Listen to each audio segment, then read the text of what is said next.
Hello, and thanks for joining us from our studios in Israel. Coming up in today's newscast, Israel mourns the victims of yesterday's terror attack in Jerusalem. Former Israeli President Shimon Peres is honored in a unique way, and Israel welcomes a special new group of immigrants to the Holy Land. I'm Natasha Kirchak here with the latest news in Israel.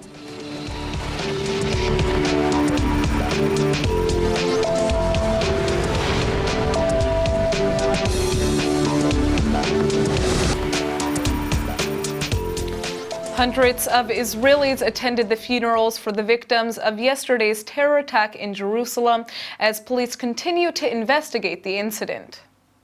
29-year-old First Sergeant Yosef Kirma was laid to rest at the Mount Herzl National Cemetery. He was a member of the elite police reconnaissance Yassam unit who fell in the line of duty while pursuing the terrorist. Kirma was eulogized by his father Uzi and his newlywed wife Noi, who wept over the loss of the couple's dreams of a home and children. The other funeral was held for Lavana Malihi, who worked at the Knesset for more than 30 years before retiring in 2010. The 60-year-old mother of 3 and grandmother of 6 was fatally shot to death while waiting for public transportation. She was buried in the capital's Har HaMenuot cemetery, where her family asked to mourn their loss privately without media. Meanwhile, the authorities are facing questions as to why the 39-year-old assailant wasn't behind bars. He was due to begin a prison term for assaulting a police officer the same day he went on his shooting spree. A spree which also injured 5 other people. He had a lengthy record for incitement to violence and was also connected to the Hamas terror group. As his father was taken into custody for questioning, Palestinians clashed with Israeli soldiers and security members outside the family home in the West Bank village of Al-Gham. The United States is slamming the attack as reprehensible and cowardly, and also condemning the Palestinians who have openly celebrated the killings. The Fatah party of PA President Mahmoud Abbas has posted messages praising the shooting and the murderer, and has even declared an official day of mourning for his death in the assault. The Islamic Jihad is calling him a hero, while Hamas is handing out candy to celebrating Palestinians and calling for more attacks against Israelis. It seems like everyone is talking about the second presidential debate from last night, and we here at ILTV are no different. Just yesterday, we interviewed Mark Zell, the head of Republicans in Israel, and today we're going to take a look at the Democrats. Sheldon Shore is the head of the Democrats in Israel organization, and he sat down with ILTV's Steve Leibowitz to explain why he believes the Democratic ticket will be good for Israel. First of all, on moving the embassy, both President Clinton and President Bush Jr., both of them have said that they would move the embassy. Neither of them did. And one of the reasons is because moving the embassy at this time would unsettle the relations and the delicate balance between the Palestinians and the Israelis. I think it would give the Palestinians great objection to do that at this time. I don't think you would accomplish very much. I think it would be counterproductive. And I think that the president recognizes this and will not do it. I think that Donald Trump will not move the embassy. I think when you're sitting in president, you've got a different view of things. I think Donald Trump, however, is a salesman, and he tries to sell whatever ideas seem to be appealing to the people in front of him. I saw this, for example, when he went to Mexico, and he said very nice things to the president of Mexico and very nice things about the Mexican people. That same day, he went back to Arizona, and he said completely the opposite. You know, this is not someone who has a very clear vision of where he's going and what he's going to do. All he looks is to sell an idea. He wants to be president. He will say what it takes to be, what he thinks it takes to be president. So I really don't put a lot of credence into that promise. Justified or not, there are many in Israel that criticize the policies of the Obama administration as it relates to Israel. How do you think the Clinton presidency will compare? Okay, justified? No, they're not justified. I think the Obama administration has been one of the strongest supporters of Israel, has shown the greatest concern for Israel's security, and I think Israel is going to be very saddened when Obama leaves, because especially if it, God forbid, is replaced by a Trump presidency, because Obama has been one of the strongest, best friends of Israel. There have been grounds for disagreement. There's been grounds for disagreement on the settlement policy, grounds for disagreement on the Iran policy. I could defend both, but that's not the issue now. But Obama has supported Israel. We just saw a $38 billion package, the largest grant given to any country in the world. This is someone who cares about the interests of the state of Israel. He's had our backs in the United Nations. I think Hillary Clinton will continue in this tradition. I think Hillary Clinton demonstrated herself to be a fine friend of Israel, concerned about security, will have Israel's back, and will continue the splendid relationship between Israel and America. Finally, I'd like to ask you this. How many votes are you hoping to gather here in Israel for the Democratic candidate, and how will that compare to the Republican vote based on the past and based on your sense? It's very hard to estimate what the polls is, what the vote is.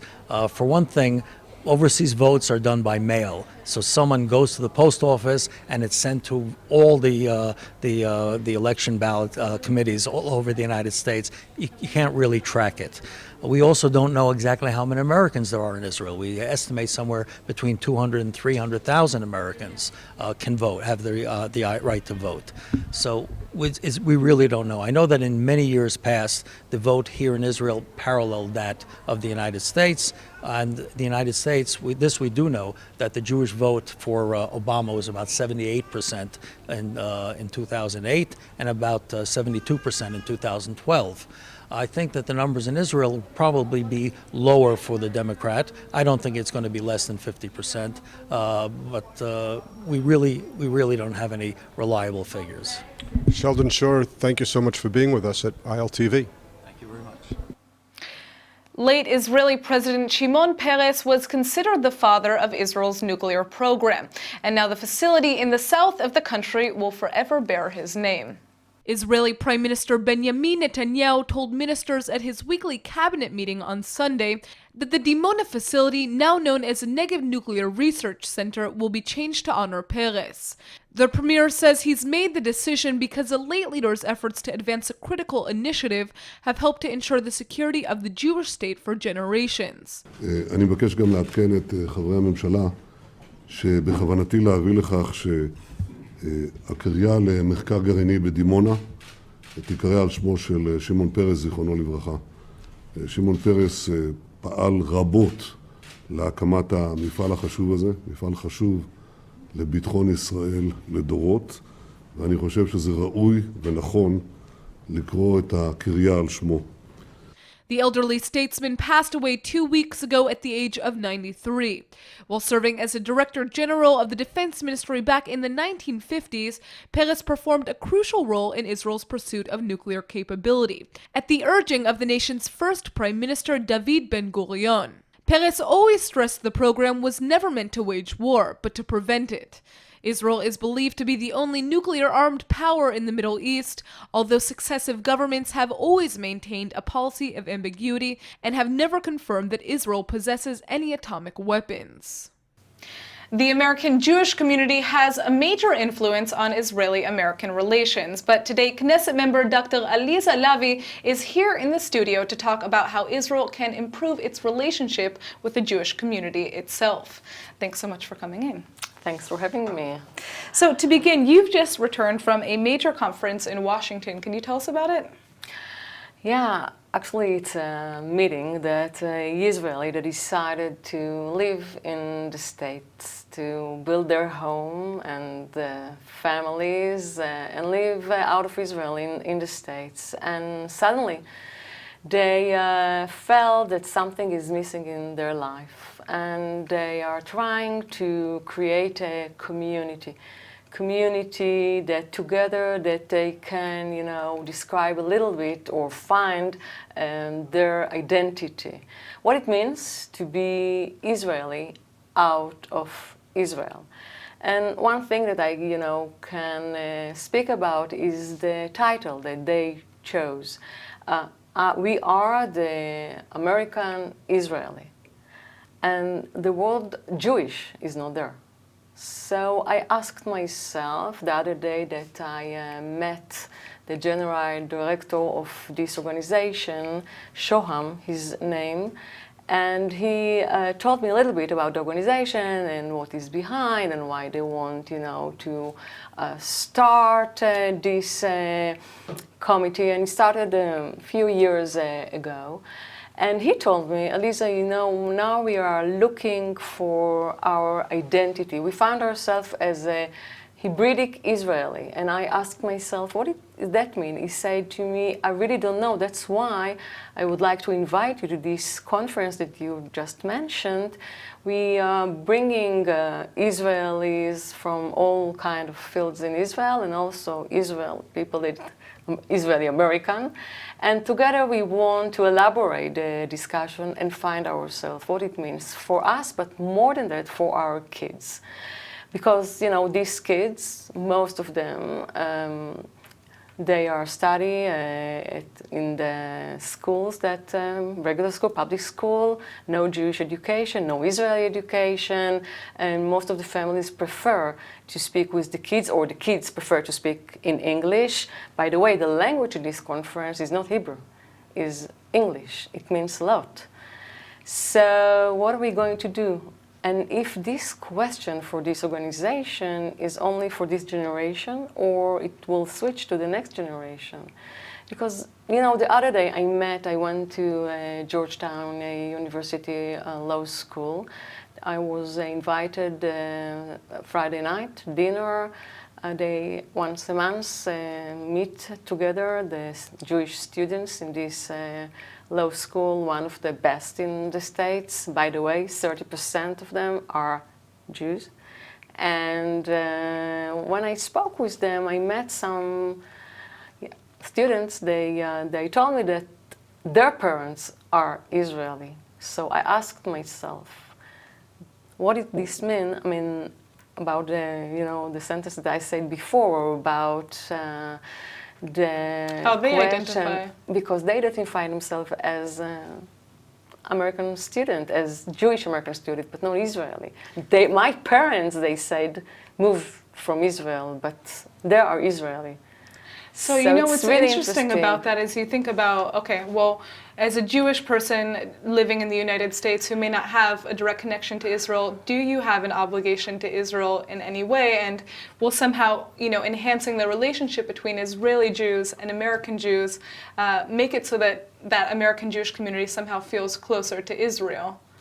I see in this organization, I can't say the word, redemption, but it's something that starts a process of thinking here and in the States. What I mean by that, we used to think about Israeli that prefer to live not in Israel. We call them Yordim, people they prefer to leave us. And more than that, in Hebrew, it's something that Yordim, it means that, you go down. Right. When you make aliyah, when you immigrate, you're going up? Yes, because in Hebrew, it's meaning, what it means, aliyah. Why aliyah? We are, olim l'Israel, we are coming to Israel, but in Hebrew, it's more than that, because it's something spiritual. It's the process of going up. Yes, going up to Jerusalem. Also, we are going to Jerusalem, going up to Jerusalem again. So it's geographic, mountain, and spirituality, and the Holy Land. So when you leave the Holy Land, you are not living, you are going down. So used to think, and I think it's a process from thinking about going down and partner. I mean, we have to see our brothers and sisters that decide not to live here in Israel as family, as one family. And more than that, to think together about their kids, about their children, because it's our children. Some of them, they are coming, making aliyah, serving in the army, chayalim bodedim, lonely soldiers.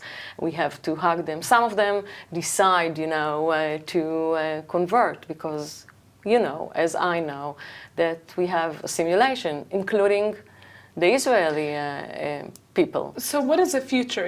What does the future hold in terms of improving how the Jewish diaspora feel about Israel itself? We have to put these questions on the table. That's first of all, and to be aware that everything that we decide here in Israel, if we speak about legislations and about statements or titles in the newspaper or interviews, it's reflect our brothers and sisters, the Jewish diaspora. First of all, we have to be aware of this. And second thing, we have to think together and come back to the table and create a dialogue and understand that we have one future for all of us, and more sensitive and more than that, responsibility in both sides. Thank you so much for coming in. Thank you very much. And I'm excited to see what the future holds. Thank you. Shana Tova. Shana Tova. Israel is continuing to watch as the civil war in Syria claims even more lives while doing its best to help the wounded who make their way to the Jewish state for help. Yet at the same time, the latest efforts by the UN Security Council to stop the bloodshed are still being stymied by the Russians. Neither of the two rival resolutions on Syria were passed by the world body over the weekend. Russia vetoed a French draft that demanded an end to airstrikes and military flights over Syria's second largest city of Aleppo. That's where regime forces backed by Russian warplanes and Iranian support have been battling rebels in fierce fighting. This was the fifth time Moscow used its veto power to block resolutions on the conflict. Russia's own watered-down version of the resolution failed to receive even a minimum amount of support. The British UN ambassador slammed his Russian counterpart Vitaly Chulkin, who is this month's head of the Security Council. Thanks to your actions today, Syrians will continue to lose their lives in Aleppo and beyond to Russian and Syrian bombing. Please stop now. Washington has just suspended ceasefire talks with Moscow this past week after accusing Russia of failing to live up to its commitments to halt fighting and make sure aid reaches besieged communities. The U.S. Deputy Ambassador leveled an even more scathing indictment against Russia during the weekend's council session. Today was time for the Council to act, to learn the lessons of the recent past. We failed to do that because one of us, perversely the President of the United Nations Security Council, is intent on allowing the killing to continue and indeed participating in carrying it out. It is grotesque. Russia has the privilege of serving as a permanent member of the Security Council with a responsibility to maintain international peace and security. But through the campaign it describes as counterterrorism, Russia has become one of the chief purveyors of terror in Aleppo, using tactics more commonly associated with thugs than governments. The French foreign minister has made an impassioned plea to help the 25,000 civilians believed to be trapped in Aleppo. Le message de Staffan de Mistura adresse au Conseil de sécurité est un message sans ambiguïté. Si nous n'agissons pas, cette ville ne sera bientôt plus qu'un champ de ruines et restera dans l'histoire comme une ville et ses habitants abandonnés à leurs bourreaux. More than 400,000 Syrians have been killed over the past 5.5 years of war. About half of Syria's 22 million people have been uprooted from their homes, sparking many comparisons with the plight of Jewish refugees during World War II. That's an analogy one prominent Holocaust survivor is trying to dispel. 87-year-old Natan Rom objects to articles like the recent New York Times op-ed called Anne Frank Today is a Syrian Girl. He argues that unlike Jews who were ripped from their homes as part of the Nazi genocide, today's Muslim migrants are flooding Europe mostly in search of jobs and are part of a de facto invasion that includes murderers who participated in Syria's civil war. The ink is barely dry on Israel's $10 billion 15-year gas deal with Jordan, but Islamist groups in the kingdom are already stirring up public opposition against it. There's been fury in the streets of Amman over the supply of 1.6 trillion feet of gas from Israel's natural offshore Leviathan field to Jordan's National Electric Power Company. Hundreds of demonstrators took part in a rally organized by trade unions and political parties who oppose a 1994 peace treaty between the two countries.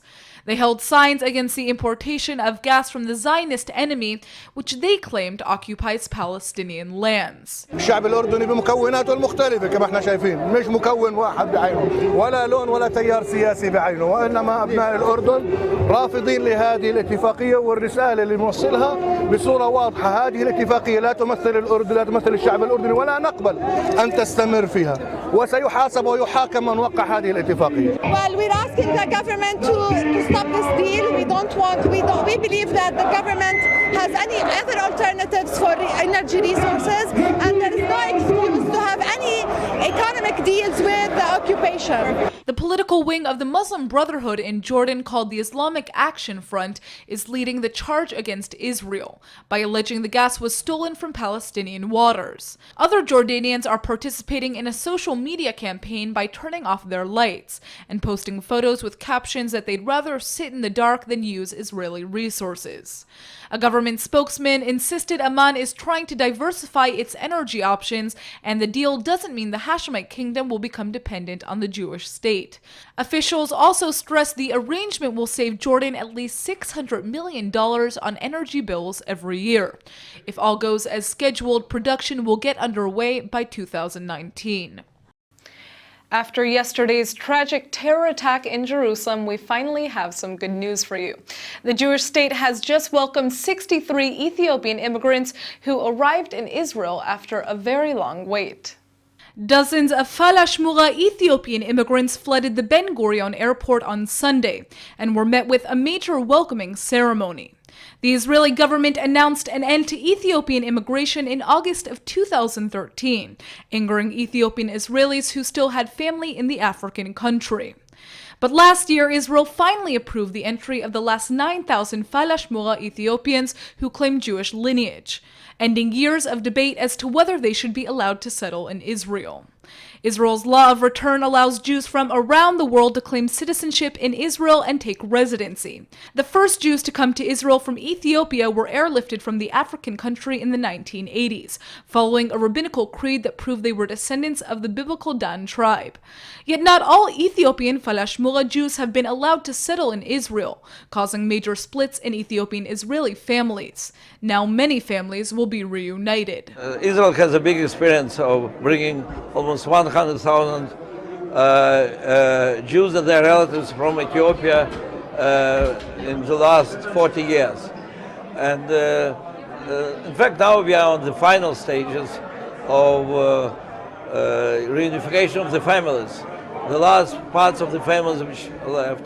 And of course, the situation in Ethiopia, which is with a lot of violence and wars and so is very unstable.